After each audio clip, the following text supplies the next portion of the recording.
সুরঞ্জনা, দোহাই তোমার, তোমায় আজ শুনতেই হবে। এই পাড়ায় আসা মাত্র ভালোবেসে ফেলেছি তোমাকে। শুধু তোমাদের গলিতে ওই ব্যান্ডমাস্টার না কে থাকে, সে কেন তোমার বাবার কাছে অত যায়? কথা নেই বার্তা নেই, তোমাদের ছাতে বসে গান গায়।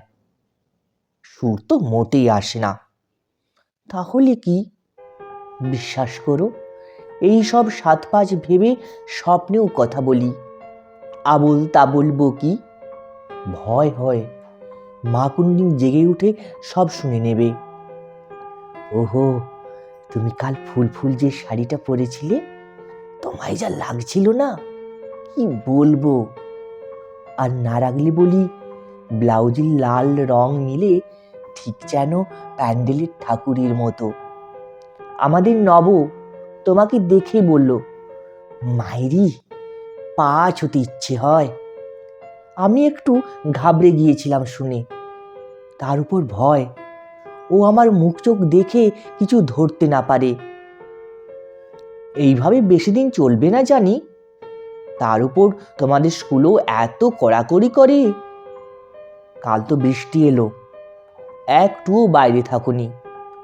শুধু আমি সারাক্ষণ কাক ভেজা ভিজে, ওই যে তোমাদের গেটে ফুচকা বিক্রি করে বাবুলাল, আমার এক বোনকে দিয়ে তাকে খোসামত করে, তাও কোনো রাস্তা নেই দেখে হাত পা ধরে নিজে এই চিঠিটাই দিতে গেছিলাম।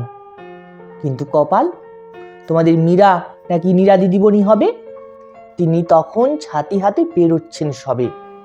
ব্যাস, আর কোনো সুযোগই পাইনি। তবে জ্বরে সারা রাত দেখেছি তোমাকে। চিঠি পড়েই তোমার কি ফুলের মতন হাসি। তোমার ওই ফুল ছাপ শাড়ি থেকে তুলে রাশি রাশি দোপাটির ফুল হাত ভরে দিয়েছ আমাকে। সুরঞ্জনা, দোহাই তোমার, খুলে বলো, আমার মাথার দিব্যি, তোমায় আজ বলতেই হবে। কখনো বোঝনি তুমি, ভালোবেসে ফেলেছি তোমাকে।